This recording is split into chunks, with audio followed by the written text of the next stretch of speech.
city, I'm a new score. Broke your high score soon as step through the door. Try to stack my paper up like a bookstore. Money kissing each other like a rock and roll tour. When I come to your city, I'm a new score. Broke your high score soon as step through the door. Try to stack my paper up like a bookstore. Money kissing each other like a rock and roll tour. Hey, Tyler.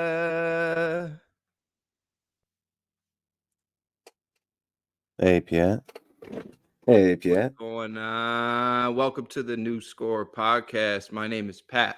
This is my co-host, TYG, Tyler Pratt. Tyler, how we doing on this Friday? Cannot complain. Unless you know what the weather's like in upstate Syracuse every winter, then you can. But no, yesterday actually was beautiful out here. Pointed it out to Courtney when I was in her office. I was like, can we just take a second to appreciate? We have a clear blue sky, Syracuse, New York. But yeah, can't complain. We actually got some college football tonight, some NHL we can bet on. Let's go. Let's rip. Yes, it's been over a week since we recorded. I mean, last time we were on was that live stream for Michigan, Ohio State, which we'll get to. But it's been a minute, so it's good to be back. We got a lot to go over, a lot to cover, but we have a very special episode. We got questions with a fan, Philadelphia Eagles. 2 diehard Philadelphia Eagles fans will be joining us very shortly. Excited for that. Towers Cowboys. They got a big win last night, but he's gonna have to sit in and just take in all of this Eagles talk today. So I'm excited for it. Yeah. I'm not sure how excited Tower is, but it's going to be a good time. It's going to be a real good time. We're going to get to Michigan, Ohio State later on in the episode. Cover that. We'll talk about Seahawks Cowboys last night. We got It's Shagadelic, baby, back in action segment going on today. We're going to go over some of our early season NBA and NHL thoughts. And then we're going to finish off with some NFL talk. We're not going to go over every game this week, but we are going to highlight some things. We're going to talk about Frank Reich. We're going to talk about how the Steelers offense looked last week. We're going to talk about the red hot Denver Broncos and their game against Houston. Talk about the Detroit Lions. Are we panicking on them? They got a big game against the Saints this weekend. We'll talk about the Chiefs and the Packers, and then course, we're going to talk about 49ers Eagles. That's the biggest one. That's going to be a real fun one. So don't forget to like and subscribe if you are on YouTube right now. Follow us on Apple Podcasts and Spotify. Get at us on Instagram and Facebook. We appreciate all the support. Thank you very much for listening. But hey, Tyler, let's get into it. Questions with a fan, Philadelphia Eagles edition. Yes, sir. Joining us now are 2 diehard Philadelphia Eagles fans. Let's welcome in Ryan and Dave Churko. Boys, how we doing? Good. Thank you for having us. What's up, guys? Welcome, boys. Boys, appreciate you joining. Like I said, when you guys first got in here, 2 of the biggest Eagles fans that I've known in my life. Just a little background for everybody. Dave Churko is one of our boys, Tyler and I boys that we grew up with back home, played sports with him growing up for years. So I've known about Dave and his Eagles, and his Red Sox forever. Huge fan. So pumped to have him on. And then Ryan is one of my closest buddies that I met in the Army, who is just all Philly, everything. We're talking Eagles, we're talking Phillies, we're talking Flyers, we're talking Sixers, everything. He's Philly for Ryan. So I couldn't do an Eagles segment without him. Pumped to have you boys. Know you got busy schedules. Appreciate you coming on. But let's dive into it. I got some questions I want to run through with you guys. We could just kind of go one at a time. You guys can bounce things off at each other. I'd like to just see the comparisons and maybe differences in opinion from 2 Eagles fans. Obviously, one thing that's in common right now is excitement. You guys just being pumped as Eagles fans. So we'll talk about plenty of that. But I kind of want to just go one at a time. Tyler, we'll have you input. You know, he's the sad Dallas Cowboys fan in the corner right now, so we'll get him in here from time to time. But let's start off with Dave. Growing up in upstate New York, as we did, tell us about why you became a Philadelphia Eagles fan in the first place. What made you do that? Oh, for sure. Also, I want to add in our Celtics. I watched the Celtics championship in your basement together, and I'll always have that memory. So I couldn't let that just go by without saying that as well. Forgot about that. Yeah. Yeah, we watched every single playoff game in your basement. So I want to say that first. So, I haven't been an NBA fan since then like that, so that's probably why I forgot. That was as good as it got for us. But Eagles fandom for me starts as a Syracuse football fan because my dad obviously is a crazy Syracuse fan, and he's had season tickets forever.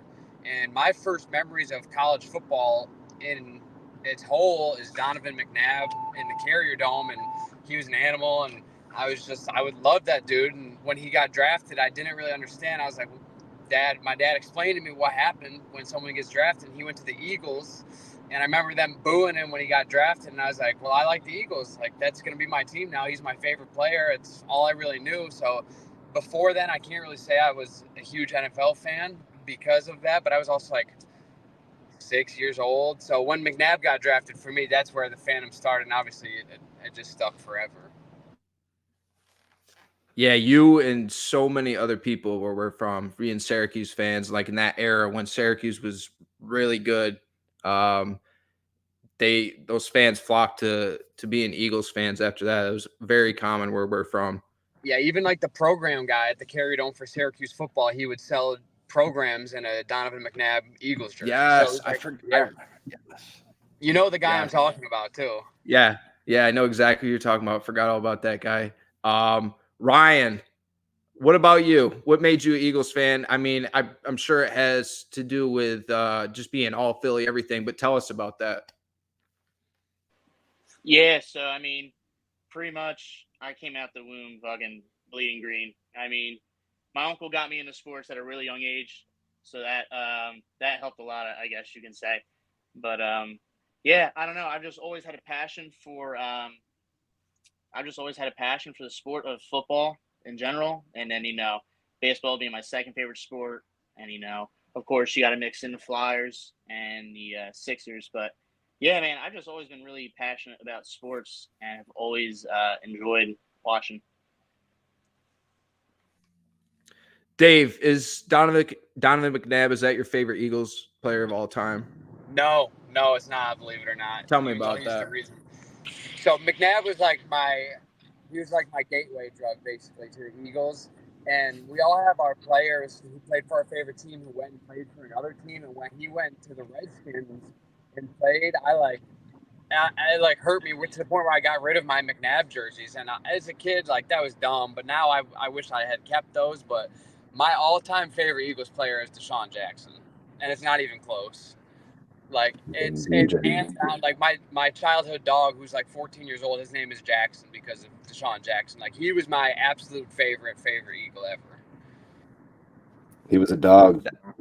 He was like the Cowboys game when he fell into the end zone, and obviously the one where he dropped the ball early. But to me, he was just like, he was a Cowboy killer. And then when he got with Vic at the same time, like, the dude would just take the top off of defense. And I know that he's the honorary captain this weekend, which gets me really, really fired up. But to me, like, he'll always be my favorite. We can get into it later, but my next closest, Jalen Hurts could end up taking it, but Deshaun, for me, like, as a child, that was awesome. The Giants punt return, like, I was working at the Big M during that, watching that with Johnny Boss. But I'll never forget that. Hell yeah. Bro, Deshaun Jackson at Cal, I remember, was so exposed. Like, there was just a different burst at that dude, like on a deep ball. When you saw him run a go route, there's just like nobody that had that burst to just always be open. And I wanted the Rams to draft him so bad. I remember coming out of Cal, and you guys ended up getting him, and I was like, fuck. Because I really wanted him on the Rams after watching him in college for as long as I did. We got him at the end of his career, but it ended up not working out for us. Right. Yeah, I even, just what you're saying about the go route, I sent some clips of him that the Eagles posted the other day to my buddy who's an offensive coordinator for Bethune-Cookman. He's like, bro, that shit looks like it's sped up. And that's the best way you could say it. Like, it looks like he was running just at a different speed than everyone else. For real. It was like Tyreek Hill before Tyreek Hill. I mean, not the shiftiness, 100%. quickness, but how he could beat a defense, take the top off a defense. Ryan, who's your favorite player? So real quick, I want to elaborate on the Djax thing. This dude was absolutely insane. My favorite play with Djax is definitely Vic, just airing it out to him against Washington. That was absolutely insane. Like, the dude could just get behind a defense like almost nobody else could. But for me, my favorite Eagle all time has to be Brian Dawkins. I mean, this dude would lay the boom on literally anybody, no matter how big they were. You know, some of the first ones that come to my mind is the NFC Championship game against Atlanta, where he blows up Alex Crumpler, and then I mean, he was always lighting up Chris Cooley coming across the middle on a slant route. But I mean, the dude had 37 interceptions, 26 sacks, 36 forced fumbles. Like, the dude could do literally anything you wanted him to do. You know, he gets compared a lot to, you know, Ed Reed and Troy Polamalu. But when I look at it, I feel like Doc was he was this perfect mesh of both of those two players together. You get into the backfield and, you know, attack the quarterback, or he could beat you deep and, you know, pick you off in the end zone. So that goes to B-Doc as my favorite player. I feel like he he was one of those guys too that just completely changed the tone in the room. Brian Dawkins, he did that for Philly. It was really fun to watch him. Let's move on though to we'll keep talking about the past. What are some memories you have of those Andy Reid, Donovan McNabb teams when they got to 4 straight NFC title games in the early 2000s? Talk about that, and then finally breaking through, getting into the Super Bowl against New England in 2005. Yeah, so, I mean, we played St. Louis in the first time we went to the NFC Championship game and lost 24-29 to your Rams, Pat. And then there was Tampa Bay was the following season, and that was just an absurd.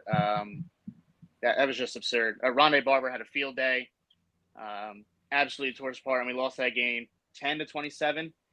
And then we played Carolina. Absolutely abysmal football. We lost 3-14. And then finally, you know, as I referenced earlier, that NFC Championship game against Atlanta, they end up winning 27-10. McNabb had 2 touchdowns, 180 yards passing. Westbrook was just under 100 yards rushing.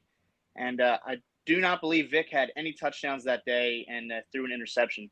So that was finally the breakthrough moment for the Eagles after, you know, 3 consecutive NFC Championship losses, and then finally breaking through and getting to the Super Bowl to face Tom Brady and the New England Patriots.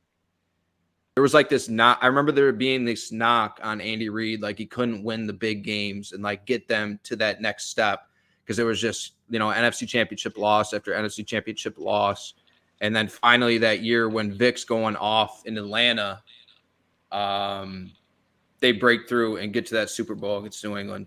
But Dave, tell us about those years for you. Then going to the Andy Reid stuff, it was hard as a kid going to the Super Bowl once, but it was also really cool to just see your team be in the NFC Championship every year. Like, some fans would be so thankful for that. And I mean, luckily we've been pretty successful lately too, but just, I remember every year it was like a disappointment if you didn't make it. And then those 3 or 4 years when they did, and truthfully, when the whole Terrell Owens signing happened, I thought that was going to be the year. But to me, those years of like LJ Smith, the end of McNabb, Brian Dawkins, Jeremiah Trotter, Jason Avant, like those are my favorite Eagles teams to this day, probably, other than the Super Bowl team, to be honest. So those were good years for me. Yeah, those were exciting years of football that I feel like we now take for granted as Philadelphia fans because we've had more good years of football. But that early McNabb-Reid era was something special. To clinch a playoff berth, let alone go back to the NFC Championship game for 4 consecutive seasons was crazy. And, you know, definitely enjoyed watching that defense that they had. Playmakers like Westbrook, LJ Smith, and Chad Lewis were like these random tight ends that made big plays happen. That was Todd always a lot of fun to watch. Yeah, Todd Pinkston, like Hank Basket, Jason Avant, like just weird names to throw out there of receivers that McNabb was throwing to that never cracked 1,000 yards, I don't believe. So, but those were fun years of Eagles football to watch for sure. I don't know if you mentioned him. Did you mention James Thrash? I didn't. Yeah, I did not. I remember that James guy, Thrash. James Thrash. That dude was nice. I remember him. The early was with 2000s Washington, Eagles I like believe. name game is my favorite because it's just so many, like you just said, it's so many random names that are just great. Yeah. Tyler, anything you want to throw in about previous Eagles? Talking about, previous eras? Anything you remember? No, just I always hated them. What Eagles player do you dislike the most as a Cowboys fan? Deshaun Jackson. Deshaun Jackson was definitely up there. I mean, I never really hated many defenders. I always respected Brian Dawkins a lot. But who was the one corner? Oh, didn't they sign Asante Samuel at some point too? Yeah. Yes. Yeah. I didn't like that. No, Yeah. I remember when they signed Namdi too. Namdi, Yeah. Mm-hmm. That was the worst signing in Philadelphia Eagles history, other than Byron Maxwell. But Namdi was an absolute disappointment. I mean, we thought that this guy was going to come in and be absolutely locked down, and I'm almost positive they had Dominique Rodgers-Cromartie at the same time they had Namdi, and they had them lined up, on either side of each other, and it wasn't good football out of Namdi Asamoah, that's for sure. No, really bad. Too. Yeah. No, but the two players who I probably hated the most and was Deshaun Jackson, and then the next one I respected at least was LaShawn McCoy, but he tore us apart too. I can't believe he hasn't come up until now. He was the man. Well, I'm about to dive into that right now. Dave, you mentioned it already a little bit, talking about Mike Vick. I want to talk about that Mike Vick, Shady McCoy, Djax, Jeremy Maclin era.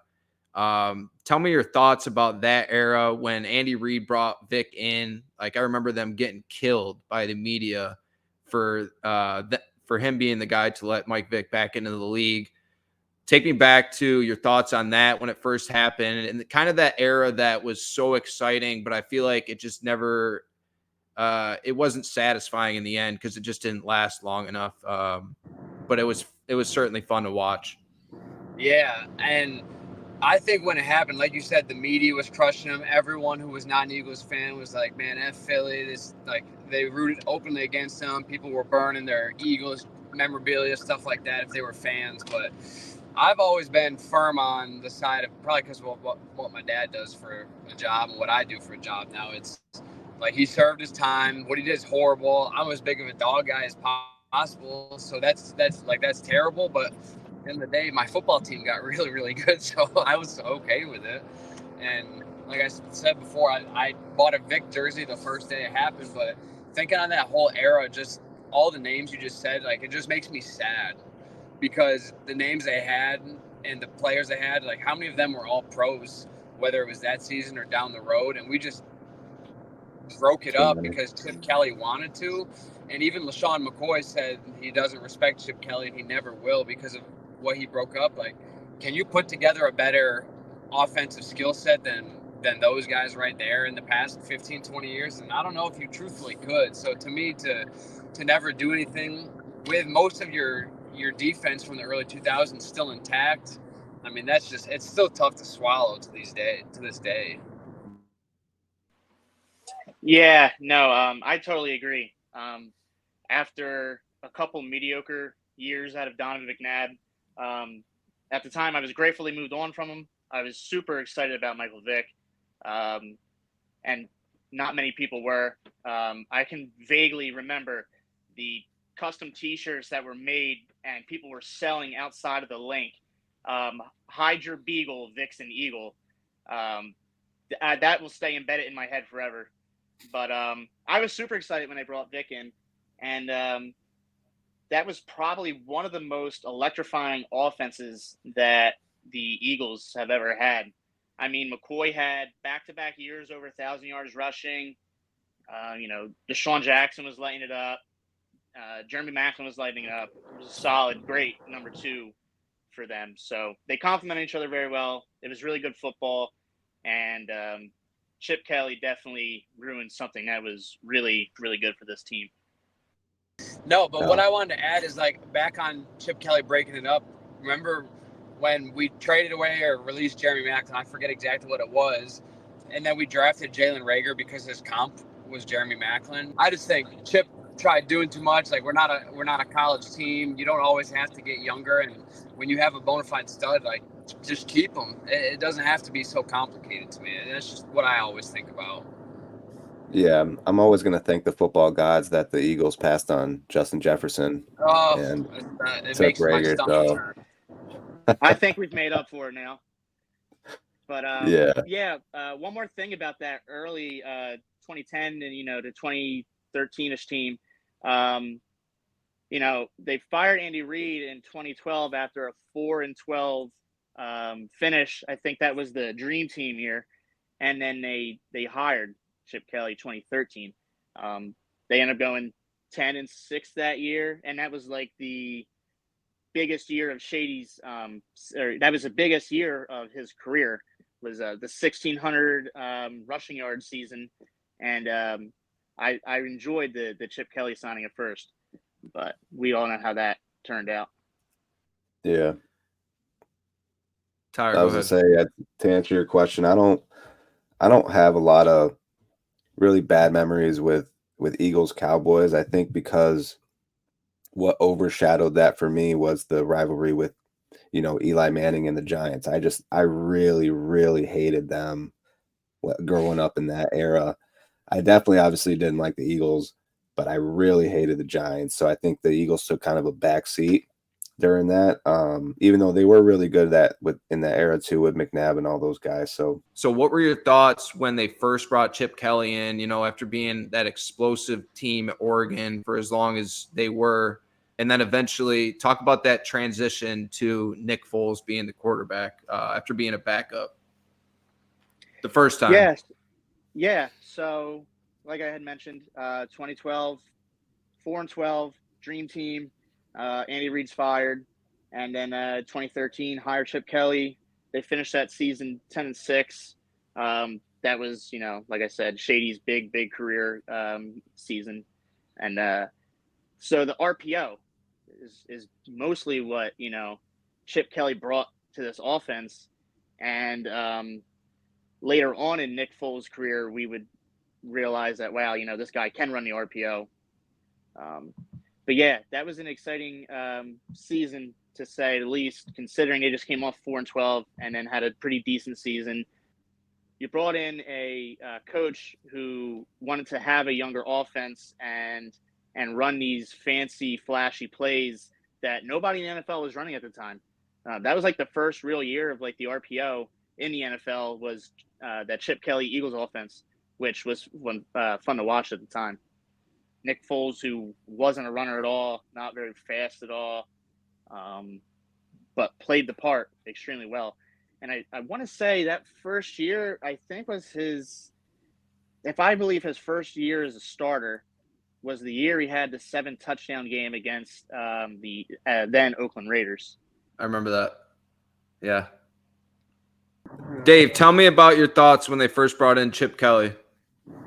I think we were all pretty excited for it, to be honest with you, because we saw that was the Oregon days when you'd looking to be 70-3 in the third quarter. So we were all super excited. The Tyler Albrecht Oregon Ducks of the mid 2000s were the best, where it was Michael James and all those guys. So we were all super excited. I mean, we all thought it was going to translate really, really well, but it didn't, So we were all excited and we were all pretty heartbroken. I mean, we kind of saw the warning signs when the guys were getting their pee monitored and weren't allowed to eat certain stuff when it came to training camp, that people started leaking stuff to the media about. But I don't think it was as bad as we truly think it was, because some of the guys they drafted came to be the staples for the whole franchise. So for that part, I'm thankful. But Chip Kelly should just stay in college, stay out west, and that's where he's best. And I don't really hate him like LaShawn does, but I'll never get over him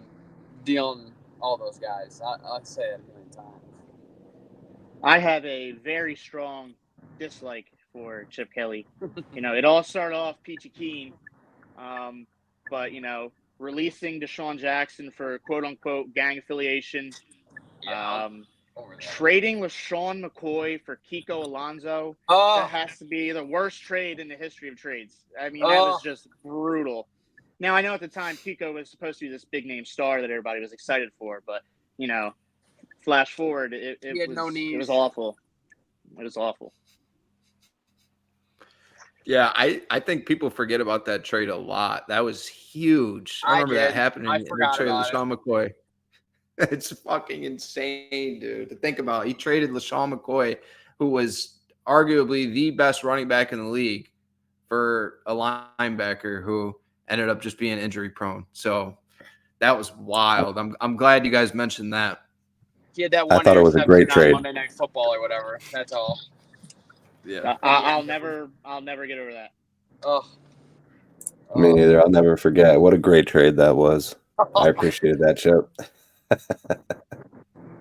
So bad. Boys, I want to move on to that next phase, that Doug Peterson phase. First, let's talk about 2016. You draft Carson Wentz. We get Jared Goff. You get Carson Wentz. And, I mean, people forget about that shit when they're mentioning now. They're talking about Bryce Young and they're talking about C.J. Stroud. And they're saying, oh, my God, Carolina drafted the bus and Houston drafted the superstar. People forget about, 2016 when Jared Goff was getting killed. So that's something for people to remember. But I want to talk about, that phase of, that Eagles era when they bring in Carson Wentz and he just takes off, like I said, potential MVP candidate right off the bat. And then he gets his knee torn up against us. Mark Barron is the one who hurt him in LA. I remember that. But it's like the team just didn't flinch, and they go on that insane run as an underdog with Nick Foles at the helm. A lot to unpack on that one. I want to let you guys discuss that. Go ahead. Yeah, I was actually at Carson Wentz's first start against the Browns, and his first pass was a touchdown pass, like a 51-yard bomb. But yeah, none of us had a bad word to say about Carson Wentz because he was awesome until he tore his ACL, and then he just wasn't himself after that. But that whole little run was awesome because we were probably the best offense in the league that entire time, and again, a lot of the leftovers from the previous administration were still there, but the Carson Wentz, I had a Carson Wentz jersey as well, and then he got hurt, and for Foles to be able to step in, and I was a big Foles guy originally because he had that first season when he was the starter where he was 27 touchdowns and like 2 interceptions or something stupid like that. So I've loved Nick Foles forever, but what he did in that playoff run obviously doesn't need to be said how much we love him. Like, he needs a statue himself outside the stadium. Yeah, so Wentz, 2016, pretty decent rookie season number-wise. They finished 7-9, I believe, but a good season overall, and it was a true glimpse of hope for the future. And sure enough, 2017, the guy had 33 touchdowns, 7 interceptions, and then he gets taken out in LA. There was a lot to unfold with Wentz because this guy went from being the MVP frontrunner and to just looking like nothing more than a backup quarterback. The hands down MVP frontrunner, like it wasn't even a discussion. Yeah, the whole Wentz debacle after the Super Bowl. I was a Wentz apologist. I won't lie. I made every excuse in the book up for this guy, considering he had an MVP season, set up the perfect playoff run for Nick Foles and the Eagles. And I do remember that season, I believe Nick Foles lost 2 games after Wentz had went down, and I thought this whole season is over. Mm-hmm. And Nick Foles pulled out some magic and just made a run for it. Yeah, that was awesome.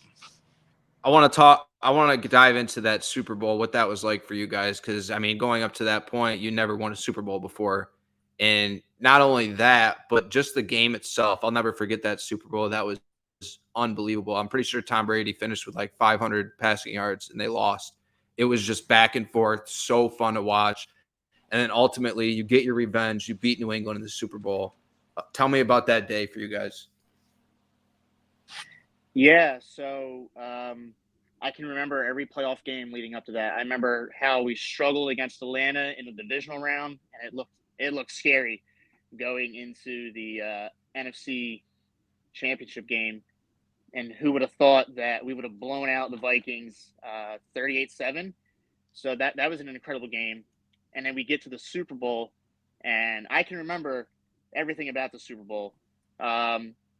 So we were actually on a training rotation down at J Bear in Anchorage, Alaska, and we watched it in the movie theater. And I was like the most diehard dude in the whole battalion. I brought my Eagles gear with me down there because I knew they were going to let us watch the game the night before we went out to the field. And man, that was so magical. I just remember just dropping my knees and just being like, finally, like we freaking did it. So the Super Bowl was an interesting experience for me because that was right when I had started coaching, like big time. And I was at Marshall University, essentially by myself in West Virginia. And I'd only been there for a couple weeks at this point, so I didn't know a whole lot of people. I mean, I had my roommate I was really close with, but I actually was living in like a suite with Minnesota Vikings fans. So we already had some like bad blood from the week before because he was running his mouth when the Vikings were up 7-0. So obviously I ran my mouth back, but the day of the Super Bowl, it's just crazy to think that we got revenge, so to say, on Tom Brady 13 years later. I think that's the craziest part about it. And then after it happened, I would not watch the game with anyone else. I watched it by myself, all the coaches on the coaching staff, which was probably pretty dumb if I'm trying to get a big time job if I said I wasn't going to go watch it with the other coaches. But I was like, nah, I cannot watch this with anyone else. So I was stone sober, watched it by myself. And after the game, my brother just called me and we didn't say a word and we were just like crying together. Didn't say a single word. So I'll always remember that. That was pretty cool. That's awesome. Yeah. Yeah, they had given us like a 2-drink limit, but everybody knew that I was like You were most taking diehard dude in the whole battalion. So they're like giving me their beer tickets, and like I don't know how many beers I had. I lost count. And another guy snuck in a bottle of Jack Daniels for me. I was pretty warm at the end of that Super Bowl.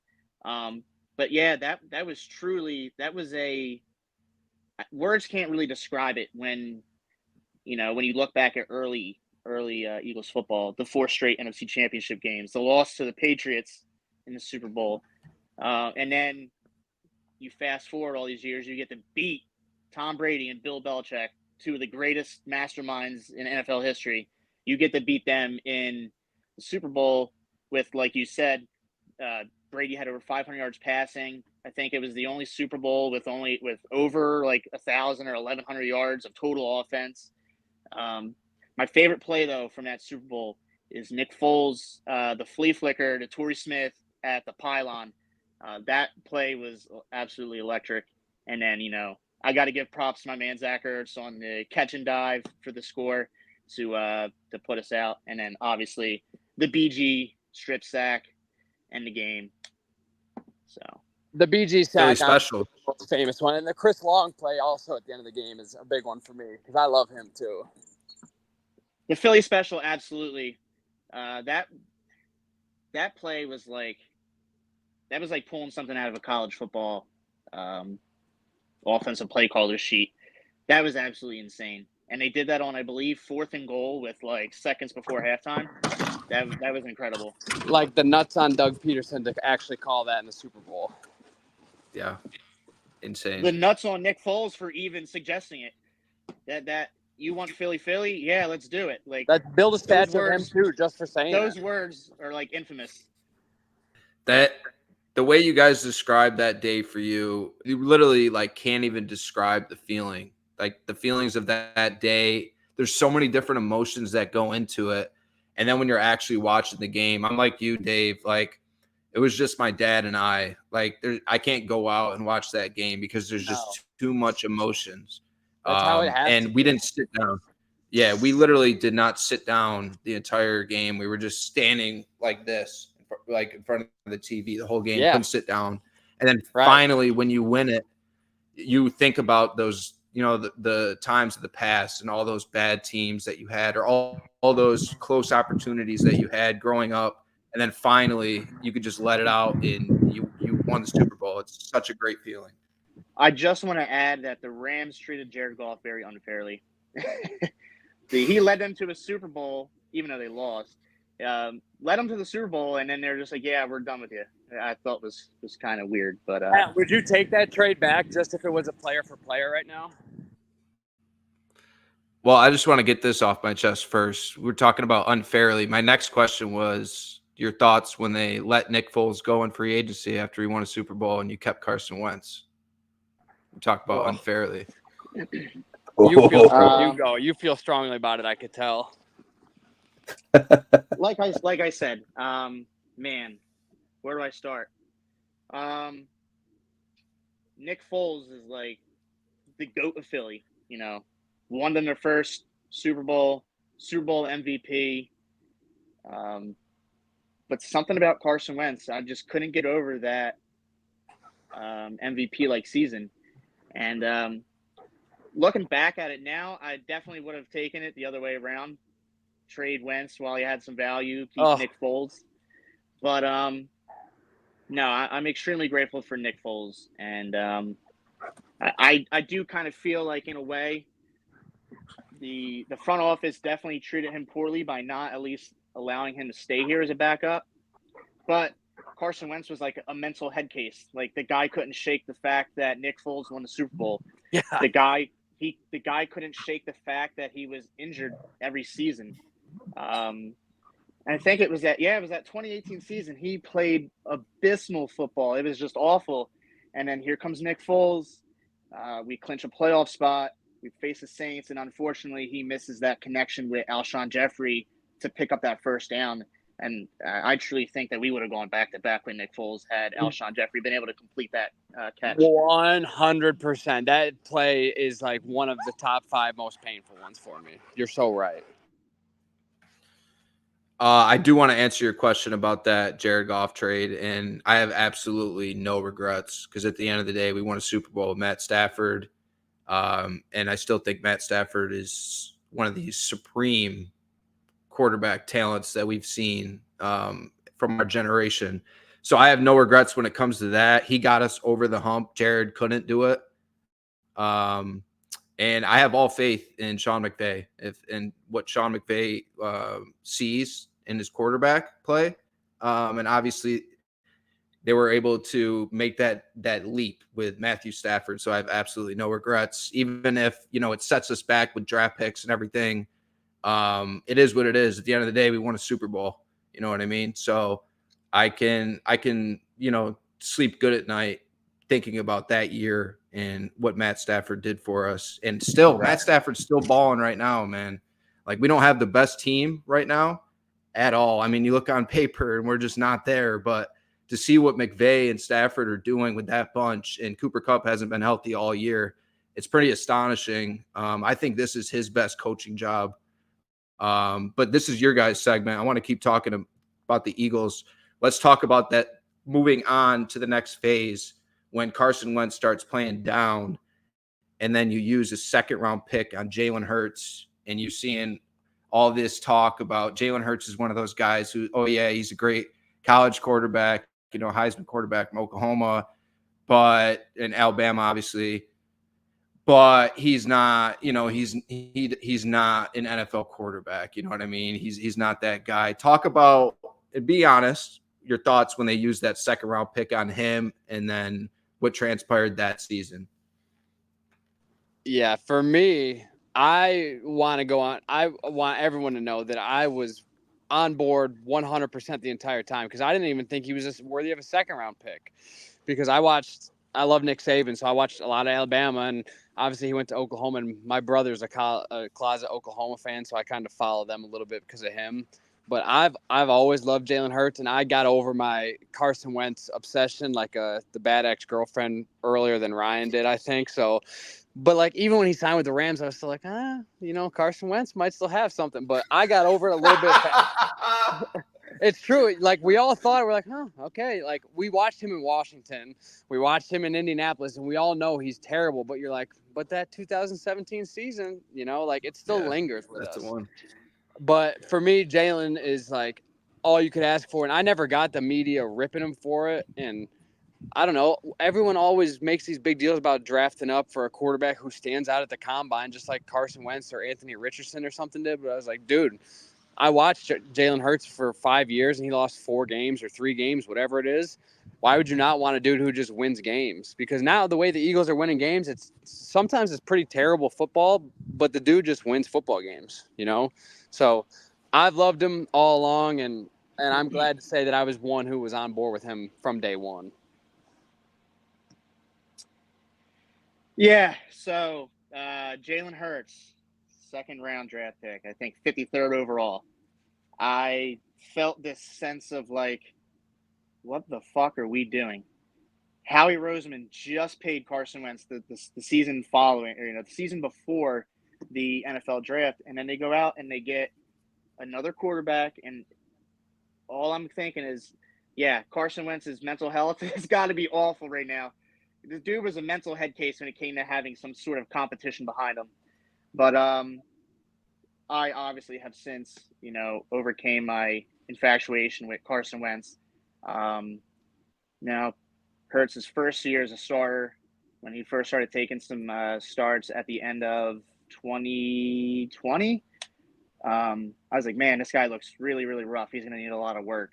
And then, so be it. He must have worked his ass off that offseason to do what he's done the last 2 seasons.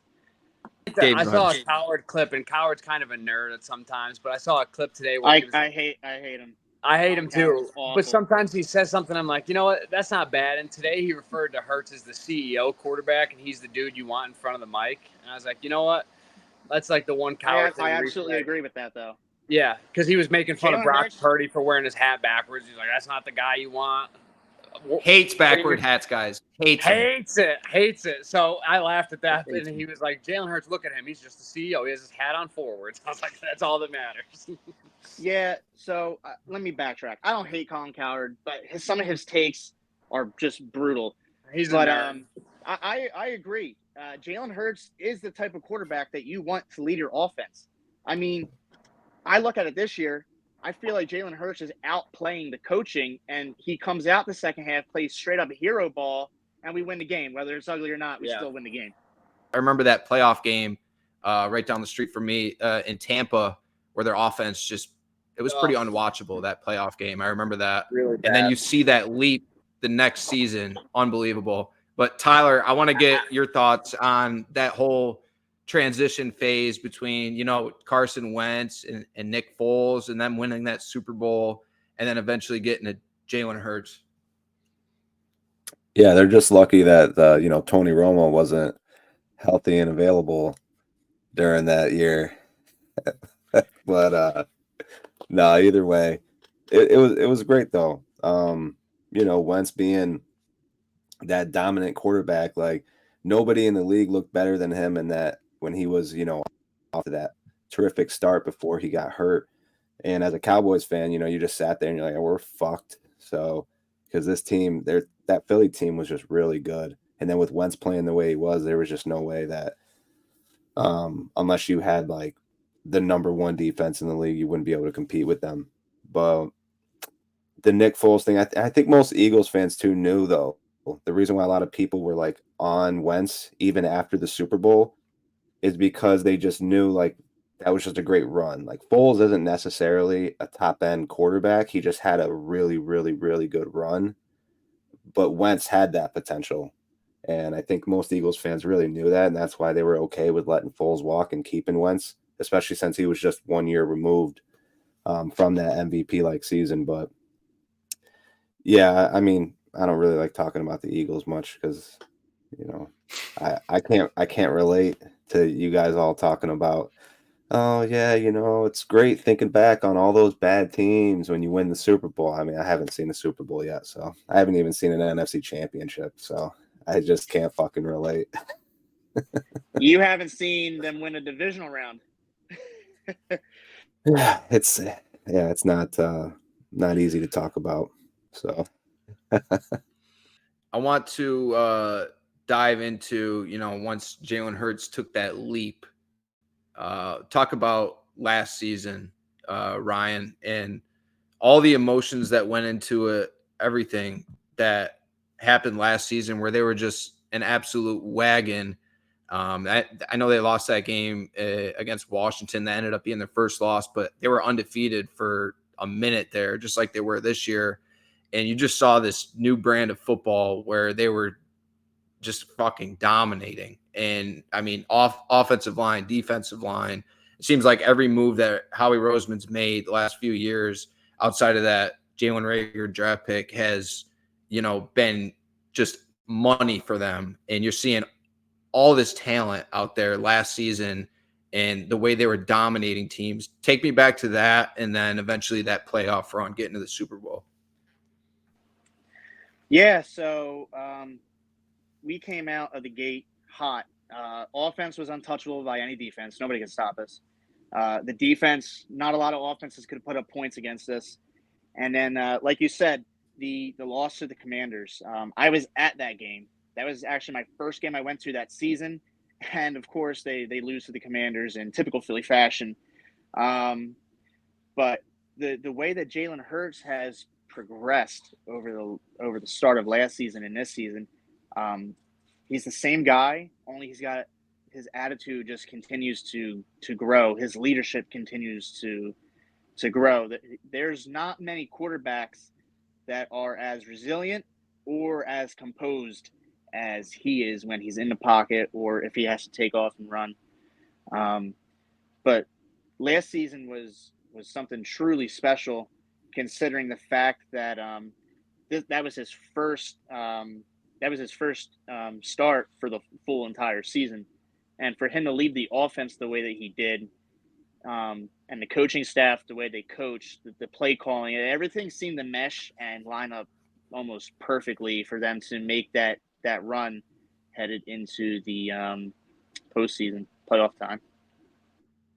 And AJ Brown, getting AJ Brown, Makes trading no with sense. Tennessee, like seeing that offense just take off, dude. It was insane. But Dave, go ahead on that, on last season. Yeah, and just touch on the AJ Brown thing. Like, it's that meme that goes around Instagram. It's like when Howie picks up the phone, like, just hang it up, because there's no reason that deal should have ever happened. So to me, that set the standard for the entire season. But then it's all the pieces that they didn't draft that worked out too. Like Hassan Reddick just came over and became a Defensive Player of the Year candidate, and other people stepped up on top. And I think it all stems off what Ryan was saying, off of Hurts, because the dude is the most like mature, well-spoken, like perfect person to lead your franchise that you could ever ask. And I think that a rising tide raises all ships, and he's the one who's bringing everyone up, because I don't know. I say it all the time. Like, every time he does something, I say to my wife, I'm like, I fucking love him. Like, I love Jalen Hurts so much. And it's just like everything he does, I'm like, I love him. I love him. I must say it 10 times a game. She's probably so sick of hearing it. Ryan, go ahead. Yeah, so the Hassan Reddick signing was like a thing of beauty. The dude went to Temple, and he lived right in Camden, New Jersey, which is 5 minutes from Philadelphia. So, if he was back home, he could, do his thing here at home, show everybody. I was actually at the link the night of the draft. So the Eagles host a draft party every single season, or every single draft day. I don't know if other teams do that or not. But we were at the link, and I can remember them announcing, over the TV monitor, Howie Roseman trades for AJ Brown, and you would have thought we just won a playoff game. The amount of people screaming inside of the link, it was absolutely incredible. The Eagles just don't deserve Howie. They just don't. It's not But fair. remember a few years ago, people tried running him out of town for what the team was looking like, which is crazy. Exactly. But yeah, I mean, the moves, and you can't be scared. You can't be scared in the NFL draft. If you're a team and you see a top end talent like Jalen Carter, there's no reason he should have fell outside of the top 2 or 3 picks, obviously, unless the debate between him and Will Anderson. And then if you need a quarterback, those are the top 2 picks. So really, we'll say top 5. No business being outside of the top 5, but he had that car accident, incident, whatever happened, and teams just got scared to take him, and he falls right into the Eagles' lap. It's just, I mean, kudos to the Eagles, though. Credit to them for not passing on him either. And then they say he looked out of shape at his pro day. It's like, okay, who cares? We watched him play football in the SEC for 3 years and be the best player in college football. So what are we talking about? Mm-hmm. Like the Jalen Carter shit, him falling to them, and I remember it happening. I was like, what a perfect fit. Like him going into that culture. First of all, the Eagles even having that pick, the ability to pick where they did. Kudos to Howie Roseman again, ripping off the Saints, I believe it was. Like getting that pick after you go to a Super Bowl and then getting Jalen Carter in that spot, who he has character issues. He's not going to have character issues with Fletcher Cox in that room with him. I'll tell you that. So now we're just getting all football. Exactly. But I want to talk about a little more of last year. Tell me about, we talked about that big time Super Bowl win against the Patriots. Take me back to that Super Bowl day against the Chiefs last year. Being able to play against the Chiefs was like, I wouldn't say a dream come true, but it was like, wow, we're playing literally the best team in football. And it was just so surreal when they came out marching and had a 10-point lead at halftime. It was like, this team looks unstoppable. Jalen Hurts did a great job leading that offense. They did a really good job at play calling. Sometimes I think to myself, man, I miss those coordinators that we had last year, even though, I talked so much shit on them. But it's definitely been kind of hard to get over that Super Bowl, considering the way that Jalen Hurts conducts himself. I think even as a fan, I wanted that more for Jalen Hurts than I did for like the fan base and my own like self-pleasure. We got Hi. This is our youngest Eagles fan. Hi. Hello. He can't talk yet. That's our 5th. Dave, take me back to that Super Bowl. That one hurt so much because I don't feel like there was one moment in that game where you felt like the Chiefs were the better team. Like that day, the Eagles just dominated that entire game. And truly, if you take out like 3 or 4 plays, that's like a 21-point game to me. The Jalen Hurts fumble for a touchdown, and then the stupid goal line motion touchdowns where they got, I think one was to Sky Moore, and one was to McCole Hardman. I'm not 100% sure. Mm-hmm. And I think it was Tony. Was it Tony? As a defensive coordinator, though, how are you not looking for that play to be called again later on? Again, that's the so thing. Well, the first time. You can let it happen one time, but to let it happen a second time is crazy. But yeah, the Kadarius Toney punt return was straight up just a kick right in the groin. We had one of the worst special teams that year, and of course, it showed up when it mattered the most. Right. Yep. It was a glaring issue, and it showed up real bad. I don't understand how, people can rag on Jalen Hurts for the fumble, scoop, and score. He was damn near perfect the entire game other than that, and almost or did outplay Patrick Mahomes. It just came down to the scoop and score and the defense kind of getting torched in the second half of that game.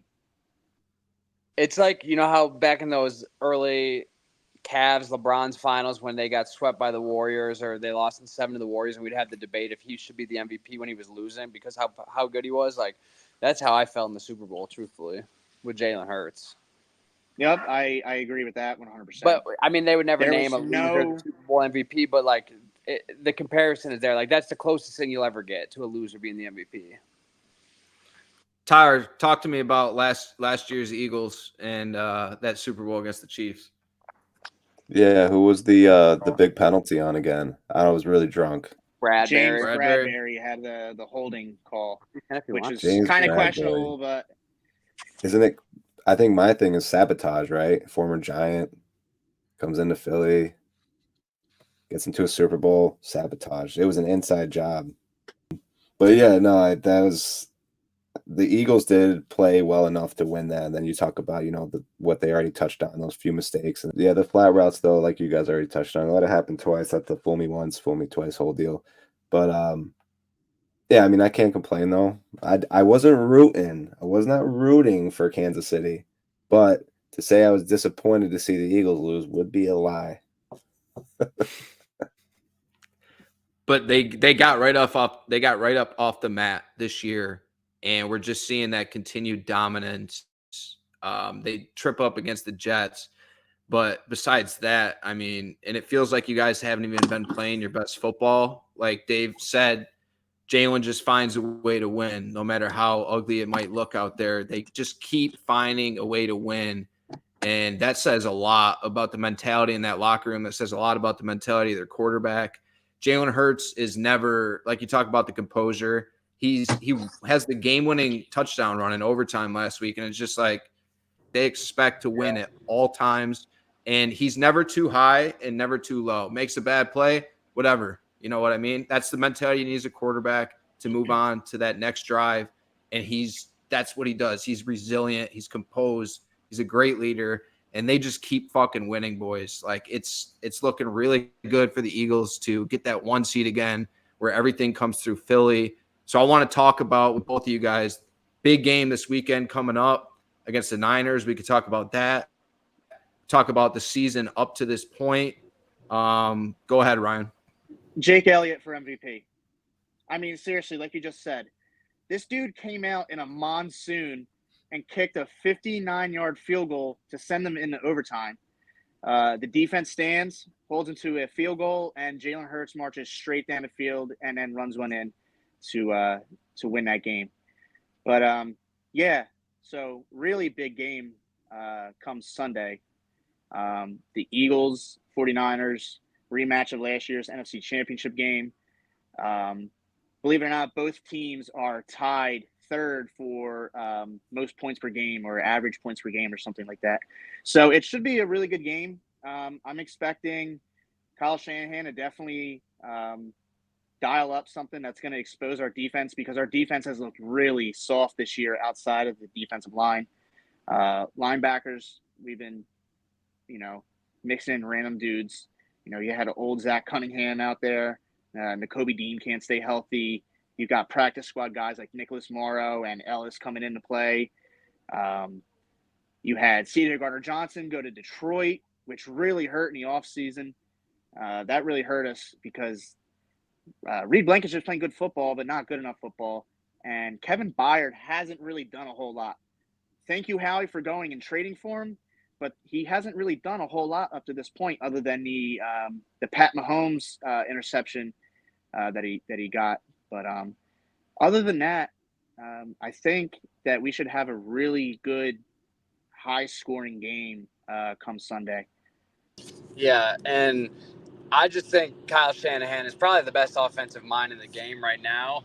But what's so interesting to me about this game this week is it seems like it's like the Super Bowl for the Niners. And I don't know if that's just me because I'm reading stuff and I'm listening to all the interviews and stuff. But to me, it's like Debo won't shut up about it, like about last year and how last year they got robbed. And everyone on the Niners just keeps running their mouth about how last year was a fluke and all that. And it's like the Eagles are just like, yeah, it's just another regular season game. But still, the Niners got to come into the link. It's going to be crazy there. Like, I wish I could, of all the games this year, this is the one I wish I could be at. It's going to be crazy. It's going to be loud. And we'll see what happens. But I think this is going to be one of 2 times they meet this year, because realistically, it's going to be them in the NFC Championship game. I hope we don't have to play them. But truthfully, I think it's going to be a part 1 of a part 2 series this season. I absolutely agree with that statement.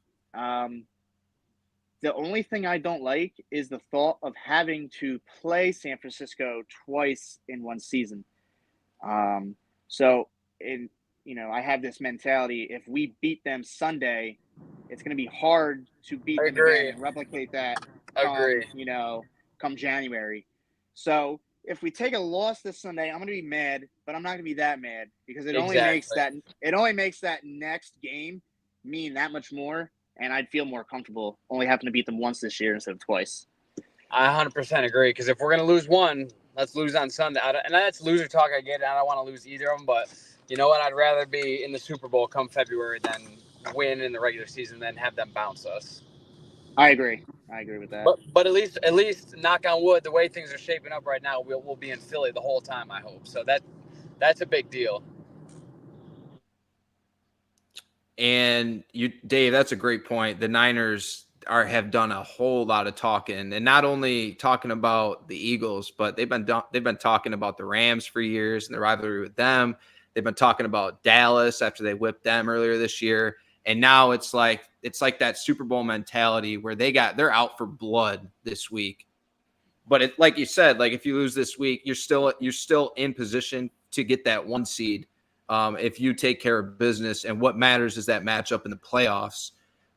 So Deebo Samuel does do a lot of talking. I'll never forget when we beat him in the NFC title game a couple years ago, and he was just on the bench with a towel over him. And I think I made it my screensaver that week because I just enjoyed that so much. But they are a wagon. Tyler and I have our Super Bowl bet in, and it's the Ravens against the Niners. We think the Niners have what it takes. I mean, obviously you guys are going to be tough, and to be in Philly, that's going to be everything, getting that 1 seed. But if they win on Sunday, I mean, that pretty much solidifies it. I mean, I in my opinion, I think if you beat the Niners straight up on Sunday, then you're getting that 1 seed. Yeah, I was going to say, just to touch on the bet, and the reason being, like, there's just so much turnover. I think Ryan touched on it on the Eagles defensive side. The whole group, they lost both coordinators. They lost so many kind of like, I don't want to say a ton of core pieces, but they had some good linebackers who played well for them last year. They left Gardner Johnson. So it was just, that was a big question mark coming into the year. And I think that they've done a really good job, just getting wins, even with all that turnover. I know the defense hasn't looked that great compared to last year's defense, but the bottom line is Philly's still getting W's every single week. I do, however, think that they really, really, I don't want to say need, but could benefit if Shaq Leonard decides to sign with them, because I think we all know it's between Philly and Dallas at this point for him. Please. No, I would love for Shaq Leonard to come to Philadelphia. While his play hasn't been as elite, it fills a huge void, because we're going to be down Zach Cunningham for a while, and Kobe Dean's still on IR, so we definitely need somebody to fill that. And talking about the Eagles and getting the 1 seed and all along those lines, it's funny to me how all season everyone's like, well, wait for the gauntlet in the middle of the season for the Eagles, and then we'll see if they're a really good team. And it's like, well, wait till next week. They have to play the Niners. They have to play the Dolphins. They have to play the Cowboys. And it's like the Eagles just keep winning games, and everyone just keeps dismissing it. That's what it feels like to me. Chiefs, right. And to me, I'm almost starting to take it personal, because it's like, yo, what do you want them to do about this? Like, if they're winning every single game on their schedule -1, and we're just continuing. A blowout game Sunday would shut everybody up. 100%. I don't think a blowout game is very likely to happen, but if they were to shut them out, say 34-17 or something like that, I think it would shut a lot of people up, including Deebo, because I'm really sick of him.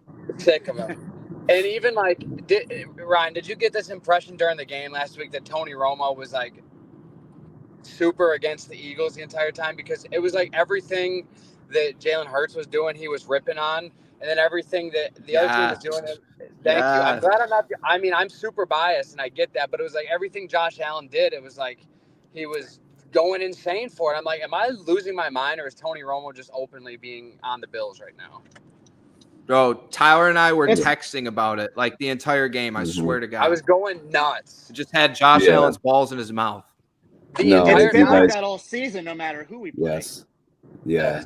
Tony's the worst, first of all, but that was just so crazy. Nah, Tony Romo all year. If you've listened to any broadcast where he's been on a Bills game, dude, he's just got Josh Allen's balls just so deep in his mouth, and it's. I'm like, listen, Tony, I love you, man. I respect you, but you gotta stop. I get it. Josh Allen, great talent, like he's really good, but you gotta get like he'll make a 15-yard throw, like an in, and Josh Allen's got a really strong arm, so he'll zip it in there, and Tony Romo's like, wow, only a couple quarterbacks can make that throw. It's like, no, He did it with an quarterback can make incompletion that last throw. week. He's like, that was just such a smart play. He threw it out of bounds. I'm like, dude, what are we talking about? Was that intentional grounding on Josh Allen, and then was that a horse collar tackle on Hassan Reddick? Do you guys have thoughts on that, or? Tyler, go Because I ahead. personally think, pulling somebody down by the front of their jersey, that is totally fine. And Hassan Reddick Mhm. he had his fist and a ball on the back of his nameplate, which sure it looks questionable, but when you watch it in full time, he's being ripped down by the front of his jersey the entire time. That's the thing people aren't talking about. Like, yeah, the hand was on the back, but the front is where the tackle was made from. So I just think like the horse collar is such a specific thing that people don't understand what it actually is. And that's a big Yeah, I fucking think- quarterback you're bringing down to the ground too. Right. Yeah, I think the Yeah, debate Josh there. Allen's about like 6'5". He's a big Yeah, dude. he's a big boy. No, yeah, the debate. There was no debate that it was intentional grounding. I think obviously he was just getting rid of the balls. He was going down. I had no idea where he was throwing it. So the debate's really just on a horse collar tackle or not. And if you're going by the book, like it's the same thing when Josh Allen got called for intentional grounding that one game. I can't remember who they were playing, and it was the wide receiver had the option route. And we talked about it. It's like by the book, is that intentional grounding? Sure. Cincinnati, yeah. Is that by the book? Is it intentional grounding? Sure. But should it have been called? No. So in that case, like with the horse collar tackle, I'm not sure exactly what the rule is, right? You can grab the jersey for sure, but it's like once you get inside the shoulder pad, right? Front or back, nameplate, whatever it is, you just can't grip that. But I think now, yeah, like you said, they've changed it to where if you physically grab the nameplate or and above, now it's a horse collar tackle. But he never grabs it. His fist is in a ball resting on the back of it. mm-hmm. And it used to be, right, if the hand was in the back and you pulled them down from the back. That's what it used to be, right? Yeah. All right, boys. Appreciate you joining us once again. This has been a blast so far. I'm going to cap it off with one final question for the both of you. Current favorite Eagles player and why? Can't be Jalen Hurts. Lane Johnson, for me. He's just It's a good one. I give a lot of heed into what happened last week to Lane being out because there was some stupid stat aside from like that blown screen pass they had a couple weeks ago. He hadn't let up a sack since like 2020 or 2021 or something like that. But to me, like he is the best right tackle I've ever seen in my entire life. And the story going back to him at Oklahoma was he was a quarterback coming out of college, and then they moved him to coming out of high school. He got to Oklahoma. They moved him to tight end, and they asked him, what would it take for you to play offensive line? And I think the quote went something like, it would take a couple cheeseburgers. That's all. And then he just became the best offensive lineman I've ever seen. And I love him, and I love his attitude and the dog mask that he had on a few years ago. And to me, he's just a mean country boy from the South who just loves playing football. And I hope he sticks around for a few more years, even though I don't think it's going to happen. My favorite current Eagle is Jason fucking Kelsey. I mean, this guy has played at an all-pro level for so many years now. I think he is a top 5 all-time center. 100%. If he gets another Super Bowl, I think this guy is a first ballot Hall of Famer. Might be regardless. No question. And Yeah. that just tells you everything you need to know. His play, his athleticism, how fast he is, his composure. I mean, it's almost kind of like talking about Jalen Hurts. The guy was born a leader, and there's going to never be another center in Eagles football history that can replicate the things that Jason Kelce has done. Being undersized and leveling dudes like Aaron Donald on the edge, to let let a running back get through the hole. He does things that guys his size, aren't typically capable of doing. The freaking Super Bowl speech was elite. Like the Mummers freaking outfit was Awesome. great, especially at the art museum. Jason Kelce for sure. I mean, like I said, Kelce was my number 2. It was a flip of a coin between Kelce and Johnson. So and they both represented Philly too. Kelce represents Philly through and through. Boys, it was a pleasure to have you. Thank you very much for joining us tonight, packing us in your busy schedule. All right, guys. Thank you for having us. Appreciate you coming on. Happy to hop on here, man. It was Thanks, a lot of boys. fun. Maybe we'll be talking about a big Cowboys-Eagles game in the late future. We'll see. Hope so. Oh, yeah. There will be. Hope so. There will be. All right, boys. Take care. All right, boys. Have a good night. You too. Bye. Well, that was Questions with a Fan, Philadelphia Eagles edition. Once again, want to thank Dave and Ryan for joining us tonight. That was a blast. Let's get into the rest of our show, Tyler. Dive into Ohio State, Michigan. I know we watched it together on the live stream. I wanted to mention I am not wearing my shirt right now because I have receipts. I have emails to show that somehow it got lost and still hasn't gotten here. December 3rd is now the updated ETA of my Michigan shirt. I know you got yours before the game even happened, so pretty pissed that happened. But a deal is a deal. I'm a man of my word. I will be wearing it. I'm anticipating our next episode, hoping that it's going to get here either tomorrow or the next day. So to me, takeaways from that game, I've already talked about it with you. That interception that we threw early in that game, and then Michigan goes down and scores. That was the difference in the game to me. Not too much I want to touch on other than I thought it was a great game. It was a great game, but there's just so much like anger and disappointment that it's taking away from that. I just feel like we got bullied again by Michigan, and they didn't even have their coach. So real tough one to swallow for us. But good for you. And what are you looking forward to? You got a big game against Iowa. Should handle business though. You're 21.5 point favorites in that. And then we're talking college football playoff. But go ahead and gloat.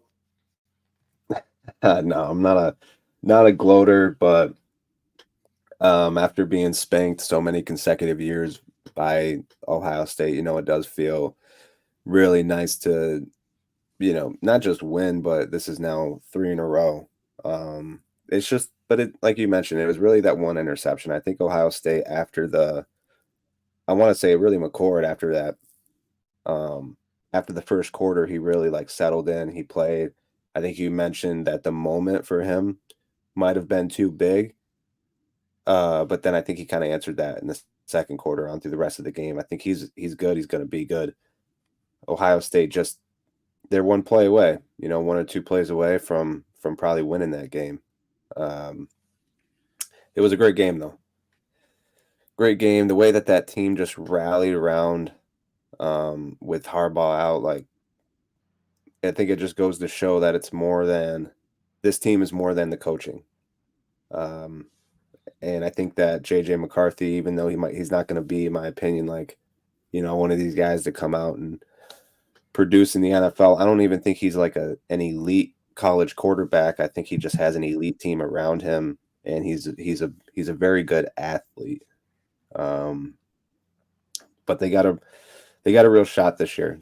They got a real shot. I think Corum, Edwards, that run game they have is one of the best. It's going to be tough to stop. They have a great offensive line. That injury, which I haven't to Zach Zinter, I haven't even looked up on it. I heard it news. Oh, that was a huge injury. Yeah. So losing him for the year now, right? That's tough. But they next man up, of course, and they just got to get the job done. But Iowa, great defense. I think it's gonna be a battle early, but I think second half Michigan ends up kind of running away with it. Iowa starts the bus, and then we're on to seeing who we're going to play in the college football playoffs. But can't overlook this one though. Moving on to your NFL team, and that's the Dallas Cowboys pulling off a win last night against the Seahawks, 41-35. I was at the Penguins Lightning game. So I only got to see the second half, so I'm going to let you take this one away. Had to be a little worried though. I was keeping tabs on my phone, checking the score and everything, and Seattle was handling their business early in that game. But go ahead. Yeah, no, Seattle was dicing us up. Geno Smith and the pass game. I mean, obviously they got off to that really good start. I mean, well, Dallas got the opening kickoff, drove right down the field, got down to I think the 2-yard line.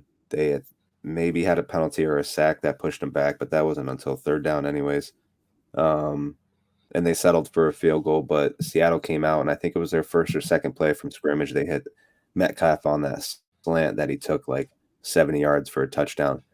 And then everything after that, they just kept finding open guys. They diced the defense up. Seattle just continued. I think if you go back and you look at their drives, it's like touchdown, touchdown, touchdown, touchdown, field goal, touchdown, or maybe there's a punt in between one of those.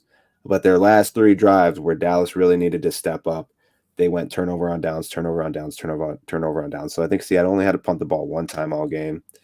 It was the highest scoring Thursday night football game in Thursday night history, I think. But I think it's a testament to Dallas's offense, though, in games where their defense struggles, they can still get it done. I think that Dak has just been a different quarterback ever since that San Francisco game. And I mean, even in his losses this year, if you take away that San Francisco game, he wasn't bad in that Arizona loss. He just wasn't good. And then in his loss to Philly, he played really well. He just had an unfortunate, stepped out of bounds on that 2-point conversion, just barely, when he didn't bring it in. But he's just been a really, really good. Probably this is arguably his best stretch of football in his career. 20 touchdowns since week 8, Tyler. I don't know if that was that Niners game, but I saw it today. He's had 20 touchdowns since week 8. Yeah, it's been an incredible stretch of football for him. And I talked about this last night when I was at Jammers. Like, McCarthy, it took him a little bit to get in the groove because he just started doing the play calling this year after they moved on from Kellen Moore. And I think the first 4 to 5 games, especially in that San Francisco game, like McCarthy it just didn't look like he had it down yet, right? It didn't look like him and Dak were, or I don't want to say Dak specifically, but that offense was just clicking yet. And then it was, I think, an early talking point that he was getting called out for his play calling. But ever since then, like, they're just meshing really well, everything they're doing. I think they can be better running the ball than they have been. I think if that's the one thing you want to say about their offense, maybe other than, dropped footballs, their run game could be better. Defense didn't look great, but they stepped up when they needed to late in the game and, came away with the W. Yeah, that's all you can ask for. But let's move on to a segment that we like to call It's Shagadelic, baby. Yeah. It's Shagadelic, baby. Tyler, it's been a minute since we dove into this segment. My It's Shagadelic, baby. Shout out to the Pittsburgh Penguins goalie, Tristan Jarry. I was at the game in Tampa last night. We went down early in that game, 2-0 first period. I actually bet Penguins money line when we went down 2-0. Then we ended up coming back and winning 4-2. I got to see Crosby score on a breakaway. And then the reason Tristan Jarry is winning this award is not only did he not give up anything after that first period, but he, for the ninth goalie in NHL history, he scored from the net other side of the ice, right in front of me. I was sitting right behind him. It was one of the most amazing things I've ever seen live at a sporting event. It was incredible. Like as soon as the puck got on his stick, he just flung that thing and it just went. I watched it the whole way and it just went dead straight right at the other. And as soon as I saw him release it, I've seen him try it in the AHL before. But as soon as I saw him release it, I jumped up because I saw that thing and it was just going straight towards the other net, and it was absolute money. It was with an empty net, obviously, and it put the game away. And we ended up winning 4-2. I hit my bat. It was just an amazing experience. So shout out Tristan Jarry. It's Shagadelic, baby. Yeah, baby. Well, mine is going to be Mr.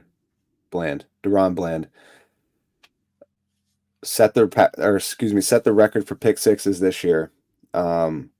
With was it? I'm 5. Yes, 5. I was going to say 6. No, 5. 5 pick sixes this year. Not quite yet. He's got 8 interceptions now on the year, and for anyone who thinks that this is some sort of fluke, like this is only year 2 for this kid. Last year, in his rookie season, after having to step up with Jordan Lewis going down for the year, and then eventually Anthony Brown getting hurt too, this kid had 5 picks last year as a rookie. So he's not even done with year 2 yet, and he already has 13 interceptions. I mean, just what's been asked of him from day one, he's just done an incredible job. So Deron Bland, Shagadelic, baby. Yeah.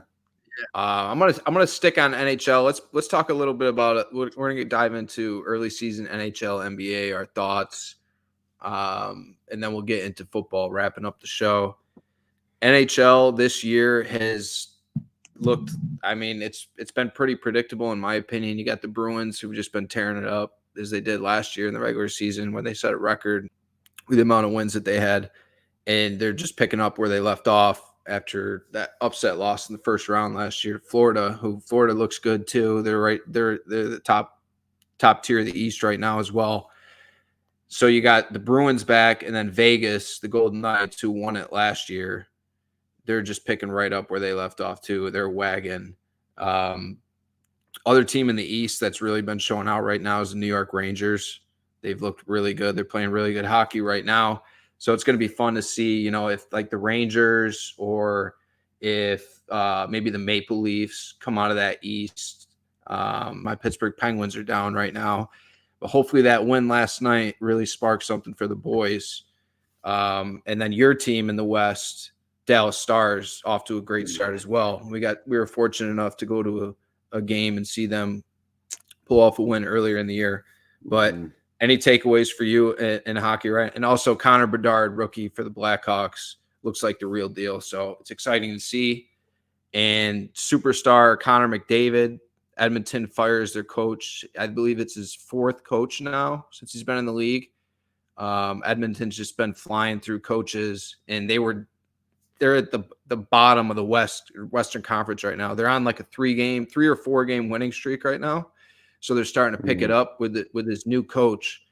But it's just crazy to see arguably the best player in the league, is his team coming up that short. And we talk about like their playoff success, and there just hasn't been any. They're always getting disappointed with early exits in the playoffs. So I'm excited to see if that team can really turn it around and make a run with McDavid ahead of that. But what are your thoughts? What do you think are your chances for the Dallas Stars this year?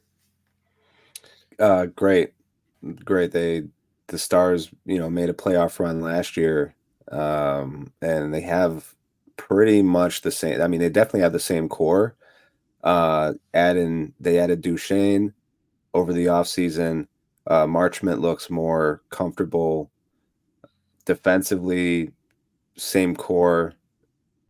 Same goal. No loss on the goalie. Wedgwood is a really good backup for them on Ottinger's off days, or when he gets hurt. They're off to a good start. They're off to a really good start. They absolutely fucked us last night, though, by the way. Gave up a game-tying goal with, 2 minutes left or less, a minute and a half. And in which I was debating on even asking you about cashing out in one of those parlays. And then it was like a minute and a half left, and I was like, minute and a half, 2 minutes, whatever it was. I was like, should be fine. We'll be good. Next thing you know, tied it up. Yeah, we don't cash out. Let's get on to NBA. Same kind of vibe. Early season thoughts. Celtics looking real good in the East as they have been. Nuggets looking real good in the West. Bit of a surprise though with the Minnesota T-Wolves doing what they're doing. I haven't really gotten a chance to see them play, but pretty interesting seeing them at the top of the West right now. I think as much shit as we talked about with the in-season tournament on a previous podcast, I think it's been, it's good for the league. I mean, adds interest to it, whatever. And they're going to have these quarterfinals soon. So that'll, I'll be a little excited for that. We'll see what happens with that. But your Dallas Mavs looking good as well. How about the Orlando Magic? That was something I didn't want to forget about. The Orlando Magic off to a hot start. Shout out to Weedy. I have watched a decent amount, but Tyler, I know you're a basketball head a lot more than I am, so go ahead. Yeah, I mean, early in the year, I tend not to dive in too deep just because I'm still so heavily involved watching football, and then this time of year you got hockey and everything, so I don't fully divulge in the NBA like I should until probably 30 to 40 games in, almost near the halfway mark. But so far this year, like you mentioned, arguably the biggest surprise is the Magic. They're 13-5 right now. They're only one game back from the Celtics for the number one spot in the East. So they're up there. You look at the standings, it's Celtics, Magic, Bucks, Sixers, Knicks, Heat. So in that top six, like every team, you're like, yeah, I would have predicted they'd be in there except for the Magic.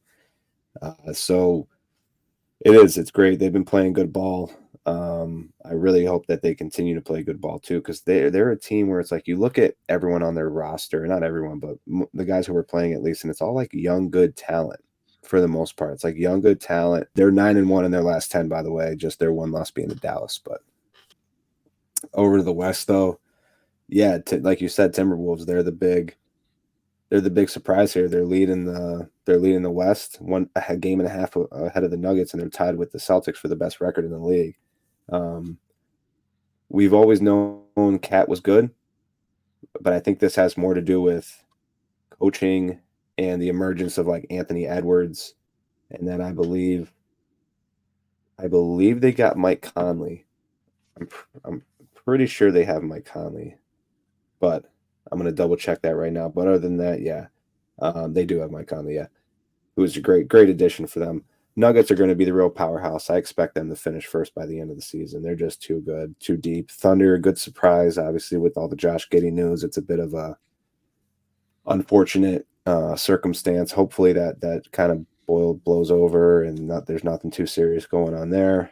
The Suns are only 11-7 right now. I think you start to see them really get going once they get fully healthy. Once they get D-Book, Kevin Durant, Bradley Beal, all on the floor together at the same time. I think that you're going to see them kind of their full potential. But as of right now, I don't even know if they've had a game this year where all three have been on the floor. It's like if two of them are healthy, one's out. If Kevin Durant's playing, Bradley Beal's not. If Beal and Durant are playing, Book's out. It's like, I think I get what they're doing. I think most people do. They're kind of managing. They're managing their players, their superstars' health, but NBA will catch on eventually. Other than that, big disappointments. I mean, we expected the Grizzlies to suck without Morant, and that's what they are. Right. Wembanyama playing the Mavs tonight. Yes, Wembanyama 3-15 with the Spurs, but they're tied 12 with the game Wizards. losing streak.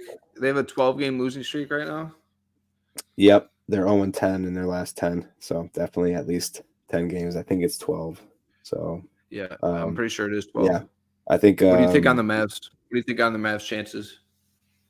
Mavs chances. Oh, before I get to that, the other two teams I want to touch on quick. Clippers, obviously big disappointment. They're 8-10. I think they will get it going though when they mesh with Harden.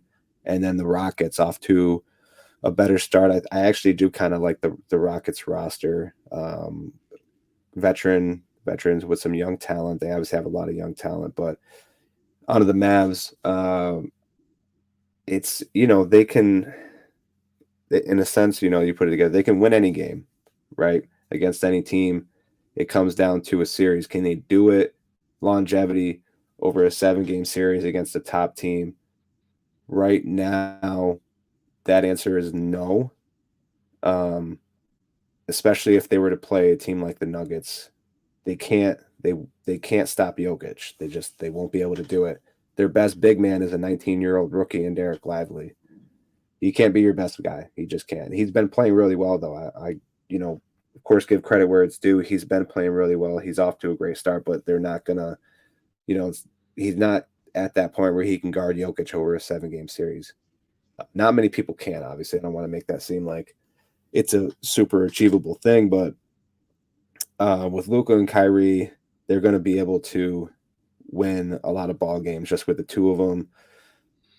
I'd like to see Luka. I think he's bought in a little more on the defensive end, but I'd like to see him stop bitching after every call.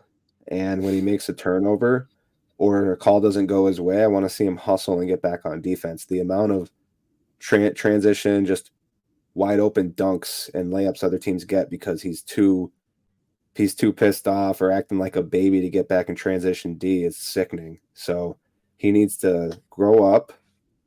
Luka, stop arguing every call, stop bitching about every call, and get back in transition defense. The one quality with Luka, it's not defense anymore. That was the only thing people could say about him in his first couple years. Like when he's motivated, he's playing defense, he can play solid defense, but his knock is really just his leadership at this point. Like when you see guys who are leaders of their team turn the ball over, they don't just stand there and yell at the ref. They fucking get back in transition defense. That's part of leadership. That's part of trying to build a culture. You don't see anybody else on the Mavericks do that. Nobody. It's just Luka. So I digress though. 11-6 to start. They're in the 4th spot right now. Play the Grizzlies tonight. So hopefully that's a dub. I'll probably bet on it. And touched on that with Luka, but I feel like that's a problem across the NBA. There's just way too much of that in the NBA. And I think part of it is you see guys like Luka doing it. So now other guys think it's okay and they do it, but it's not okay for anybody to do, in my opinion. I know you feel the same on that. But that's it for our NBA, NHL little wrap up. I want to keep doing this while we go through the football season just to kind of still touch on everything because we're still paying attention to everything, so we might as well talk about it.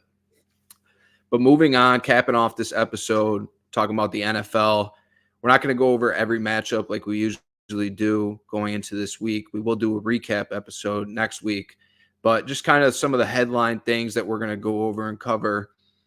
I want to start out, Tyler, with Frank Reich getting fired this week. He was somebody that we talked about previously potentially being fired when we had your "You're Fired" segment.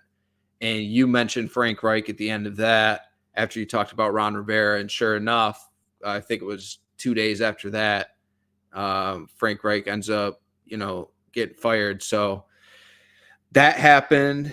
Carolina fires their 3rd coach, not even including the interim that they let go since David Tepper got there. So it's tough right now for Bryce Young in the situation that he got put in. I'm not one of these guys who's going to just sit here and kill Bryce Young because I talked about it with David Ryan earlier. In 2016, Jared Goff was seen as, one of the biggest busts ever when the Rams drafted him 1st overall. And Carson Wentz is doing what he's doing in Philly, and they're like, oh my God, the Rams fucked up. And then we see what Jared Goff does once he gets Sean McVay. So not going to overreact to Bryce Young. It does suck. I feel bad for him because that team's just not good. I feel really bad for Brian Burns. I'm pretty sure they haven't even signed him yet, haven't even extended him yet. So, and I know they could have got multiple picks for him last season. The Rams were calling about Brian Burns, and they didn't want to talk. They did deal McCaffrey, but guys like that I feel bad for. And then Adam Thielen goes there in free agency, and now he's just there suffering. Miles Sanders is there just suffering. Chuba Hubbard's getting all the carries now. It's just a mess. What are your thoughts on Carolina right now? Yeah, Miles Sanders caked out. That's what happened. He signs that deal, and now he's just fucking getting paid. So good for him. But yeah, I don't know. I think once they get a good thing going on the offensive end, and you see them actually start to be successful, I don't think it's going to be Chuba Hubbard. I think it's going to be Miles Sanders, handling the bulk of the backfield duties. But yeah, they're just a bad team, and they're a really bad team right now. And the front office is a big part to blame. I think that it's going to be 3 to 4 years. It's going to be 3 to 4 years, but I think Bryce Young is fine. I think when you look at, and you actually watch the Panthers, like that guy is just running for his life on almost every other play when he drops back. It's not good. Let's talk about the Pittsburgh Steelers, their performance last week. That was a bet we did hit on, took a Steelers money line, and then over 3.5 field goals, got that late. So that was great. Yeah. Thanks, McPherson. They finally get 400 yards of offense, Tyler. It's something you've been preaching about the Pittsburgh Steelers. Fire Matt Canada, and boom, 400 yards of offense. Offense looked good, I thought, for the majority of that game, but they ended up only having 16 points, I believe. So it's like the point production is just still not there, and it was against a backup quarterback too. So, I mean, it is a step in the right direction, though, for the Steelers. You're a lot more optimistic about them than I am, because I think there's more to play other than the offensive coordinator. But what are your thoughts on them? Yeah, I mean, it was 45 games without having a 400-yard offense under Canada.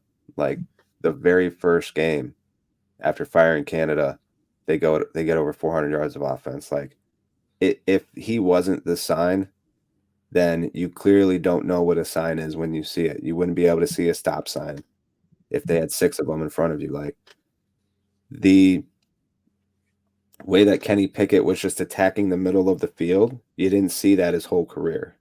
Like they just, under Matt Canada, I don't want to say that, right? Like it's not like I've been watching Kenny Pickett film since he entered the league, but I want to say over the last like 4 or 5 games that I've been watching them closely because I've been betting on them, it seems like every fucking week, Kenny Pickett was like, it seemed like he was scared to touch the middle of the field, right?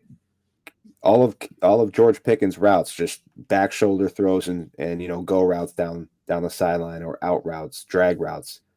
You never saw him running a 10 or a 15-yard in. You didn't see the tight ends, splitting the safeties up the middle of the field. You didn't see Kenny Pickens attack the middle of the field. The very first play, he hits Freiermuth for like 30 yards over the middle of the field. And I was like, me and CJ are like, hallelujah, dude.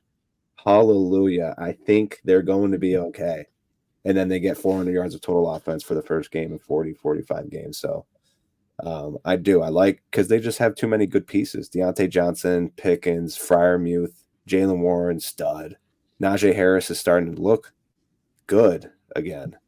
He's had like some sort of resurgence. So they've got, and then, we don't need to talk about the defense. Like they're a playoff team. And getting rid of Matt Canada, I can actually confidently say they're a playoff team. Moving on to a team, though, that has been absolutely rolling right now on a 5-game win streak to get to 6-5 after starting out 1-5. Unbelievable. Denver Broncos playing the Houston Texans this week. Another big game for them. Every game's a big game after you dug the hole that you dug early in the season. But Tyler, I just want to talk about the Denver Broncos, and it's incredible what we're seeing, the difference out there from now between last season and then earlier on in this year. It's just remarkable, in my opinion. They actually look like a good team on paper now when they looked like garbage a few weeks back because these players are really starting to play well out there. Russ is taking care of the ball. He's making plays when he needs to. They're getting the run game going, and then that defense has just been phenomenal.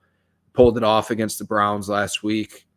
And then, like I said, they got a big game coming this weekend against the Houston Texans. I expect that to be a game that's going to go right down to the wire in the end. But what are your thoughts on the Denver Broncos? Yeah, I mean, crazy turnaround. Like early in the year, you're thinking that Broncos are a bottom 3 team in the league. The way that they were playing, I mean, their offense has been okay. Their offense early in the year was okay. It was okay. Their defense was just abysmal. So you're thinking like, wow, dude, if they were to play the Panthers in those first 4 or 5 games of the year, it would have been a 1.5 spread. They play the Panthers now, we're probably talking 6 to 7, at least. Good point. And the same thing with the Vikings, like just the coaching jobs for Kevin and Sean, like just amazing. All the credit in the world. I was out on Denver. I was out first 4, 5, 6 games of the year. I was like, I'm not betting this team. I'm just not going to bet them unless I hear some real crazy stats and it's just like they're the right play due to them getting so many points. Then yeah, sure, I'll bet them. But other than that, like you couldn't.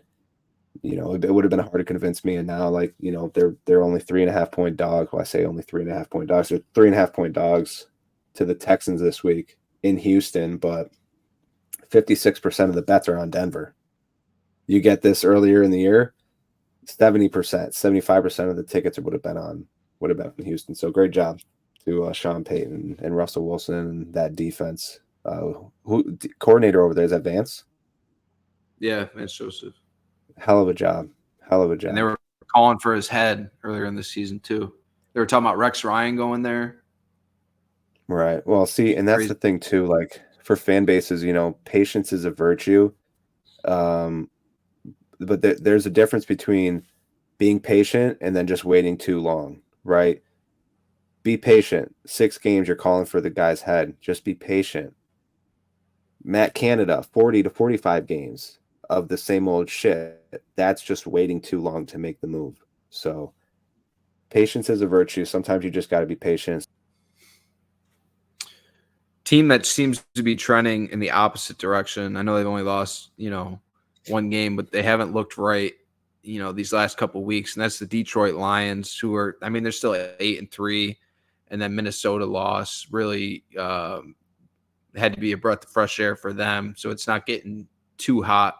They still got a good grip on that NFC North right now, but it just doesn't look the same right now with the Detroit Lions. They're playing the New Orleans Saints this weekend. We didn't get to recap that game on Thanksgiving against Green Bay, but Green Bay just came out and lit it up right away. They looked like the better football team out there, and it's crazy to think about. But it just doesn't seem to be clicking for the Detroit Lions right now. I feel like this is a get back spot right now for them against the Saints, who, oh my God, the Saints in these turnovers, in these the inability in the red zone, the amount of field goals this team has to kick is just unbelievable because their offense it's inept in the red zone. It really is. It just shuts down. But getting back to the Lions, I am a little concerned with the Detroit Lions right now. And I feel like Jared Goff is going to play better. That's not what I'm concerned about. I'm concerned about that defense. And Jordan Love lit them up last week, absolutely tore them up. Saw what the Bears did against them the week prior, where Justin Fields looked really good against them as well. And the Bears were able to run the ball on them, and they were drop pick 6 away and then drop deep ball away from beating Detroit. So this could have been 2 straight losses for the Lions very easily with the Bears and then the Packers. Going into this is a spot where I feel like the Lions really get back. I expect Jared to play well in New Orleans. But what are your thoughts on the Lions?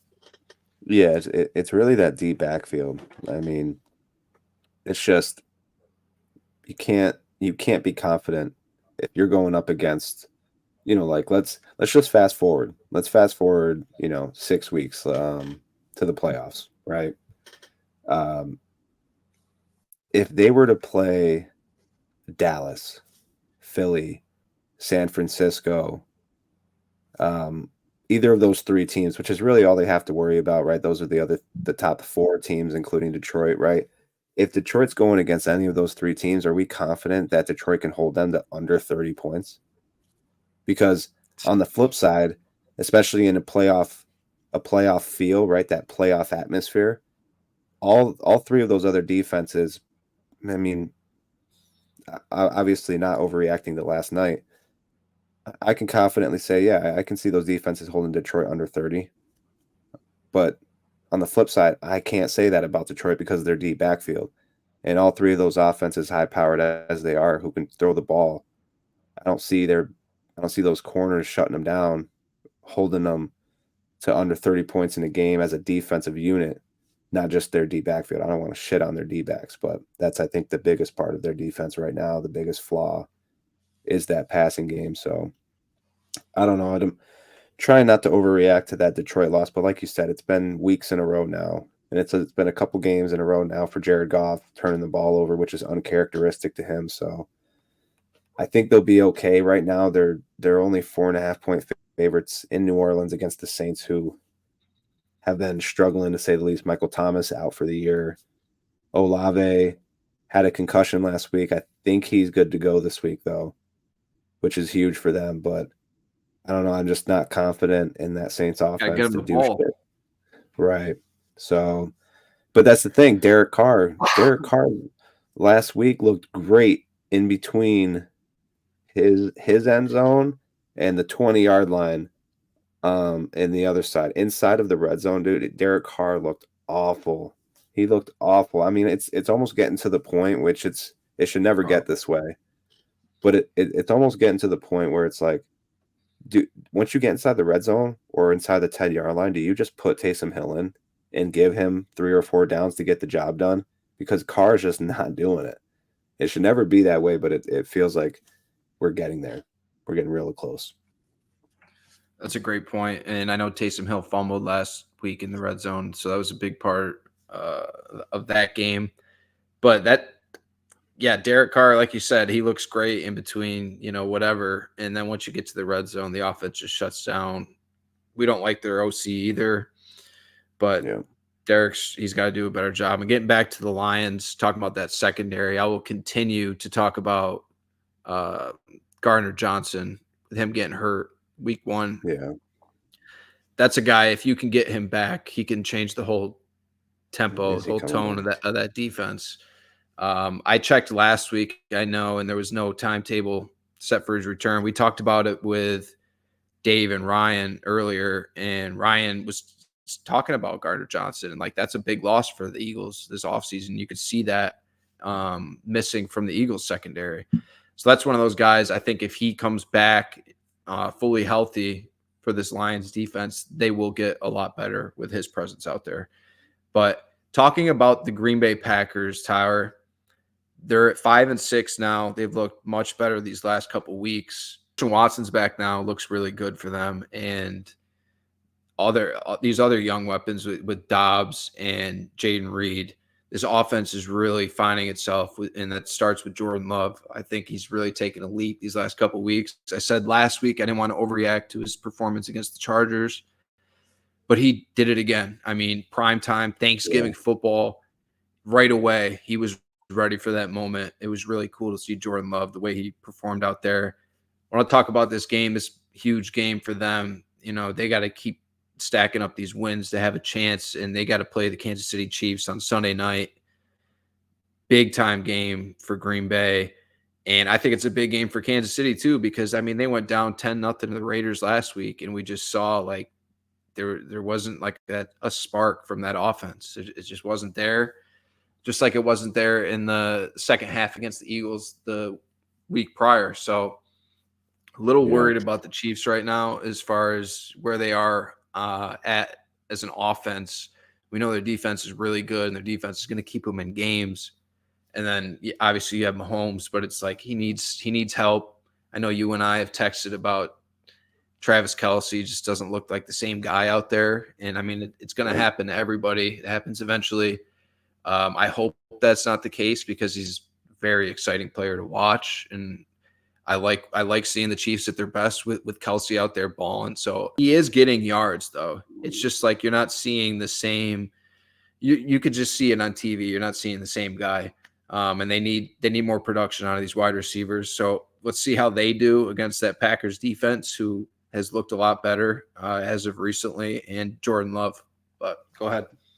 Yeah, I think the biggest thing with Kelce, like for a guy as big as he is, he's always had, good quickness, and he's been very shifty, especially in and out of cuts, right? And even after the ball, after the catch.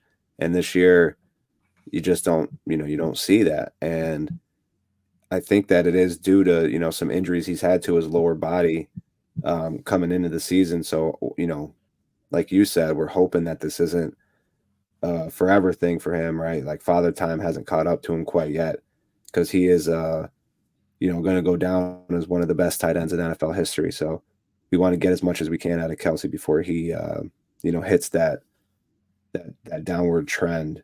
But anyways, this game, like, it's in Green Bay. Kansas City are 6-point favorites. I would have thought this would have been closer to like a 4.5-point spread, and then depending on how the pros and the Joes bet, it would have went up and down. But like 6-point spread right now with the Packers at home, 64% of the tickets on the Chiefs. Like, I think the right play on this one is going to be Green Bay, especially with the way that offense has been starting to click and Jordan Love getting some confidence, because I think that's the biggest thing, especially for the quarterback position. The biggest thing, and one of the biggest things in life, is confidence. No matter what you think about every aspect of life, if you need confidence, and if you have it, it's going to get you. It's going to get you to that next level, and that's what it is, especially for the quarterback position in football. As a starting NFL quarterback, if you have confidence, you're going to, you have the confidence to make throws. It's going to bring your offense to that next level. And I feel like Jordan Love is getting there. He's getting there. He's building confidence. Same thing, though, goes for A.J. Dillon. With Aaron Jones out, gave A.J. Dillon the ball. Dude, no one wants to tackle that dude. He's a fucking tank. A.J. Dillon is a brick wall. He's a running brick wall, dude. No one wants to get in front of him and tackle him. So you give that kid some confidence in the backfield, too, mixed with everything else that they have going on. I was looking at Green Bay a couple days ago as far as a playoff bet. Like, Green Bay can sneak into the playoffs in the NFC. Especially, I'm not super confident that they win this game and they'll drop to 5-7 if they lose. But I do like them to cover 6. They're getting 6 points. I do like that. No, that's a great point, though, with Jordan Love and that confidence. That's a huge, huge part of playing quarterback, especially being a young quarterback in the league and getting better. And that's something that Jalen Hurts, we talked about it with Dave and Ryan. He just continued to build that confidence. And now you're seeing, the product on the field, what it could become. And it's pretty special. But who would have thought 3 weeks ago that we would have been considering taking Green Bay, like the Green Bay side in this game? You know what I mean? Like, that's what's great about the NFL. And I'm glad that we both stayed on Jordan Love because he lit it up on Thanksgiving, and that would have been a rough looking take, saying if we were going to fold on Jordan Love, and then he went out and did what he did in Detroit. But let's cap it off, Tyler, with the biggest matchup of this Week 13 Sunday, and that is the 8-3 San Francisco 49ers at Philly, the 10-1 Philadelphia Eagles.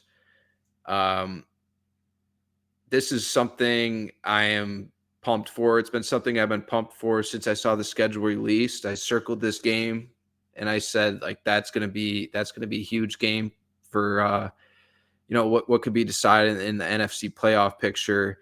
And just the fact that these are two juggernauts. I mean, we talked about it with Dave and Ryan, how there seems to be like this rivalry starting to brew too after what went on last year in the playoffs with 49ers getting all those injuries and the Eagles kind of just, running away with that NFC championship game. the 49ers got revenge on their mind. They're a 3-point favorite in this, and I think it's because of that aspect, is because they're coming in with that added fire, that added fuel. But Philly just continues to get it done. We've talked about it earlier in the episode. They continue to find ways to win. They did it again last week. Buffalo looked great. Buffalo looked like they were going to run away with that game at one point. And then sure enough, the Eagles make their way back in that game, make an unbelievable field goal, and win the game in overtime. They just continue to get it done. But Tyler, as a football fan, this is everything you want. I'm absolutely pumped to watch this game. Yeah, no, exactly. And right now, I mean, I think nobody really knows how this one's going to play out. I think, if you're San Francisco fans, you're like, yeah, 49ers. If you're Eagles fans, you're Eagles. Other than that, any neutral fan, nobody knows how this one's going to play out. I mean, it's in Philly. 52% of the bets right now are on San Fran. So it's damn near split. The public, pros, no one really has a feel for this one yet. I don't. I think it's like when you see San Francisco win, they win big. It's not often San Francisco has, or at least this year, has had like a real tight game, and then they end up like kicking a field goal to win. They did have a tight one, and Moody blew it, and they lost to the Browns. So it's like right now, San Fran looks great because they're on this I think it's a 3-game win streak. It might be 4, where they've just been blowing everyone out, or at least it feels that way. They've just been dominant. And it's almost every win that Philly's had this year has just been a 1-possession game. It's been real close. They've been grinding to get these wins, but that's the thing. Like, you look at their defense hasn't really played up to their potential yet. And they're still winning these games. Their offense, Jalen Hurts, looks like he hasn't quite looked as good as he has last year. Last year he looked flawless. This year you see some games where you're like, damn, I don't know what's going on with him. But he gets it together though. When he needs to drive the offense down the field, he needs to get points on the board. He does that. Last week against Buffalo, he looked awful in the first quarter. Second quarter on, more so in the second half, he looked great. Even as the weather continued to get worse, he just continued to look better. So the guy's a dog. He's a winner. He knows how to win. He gets it done.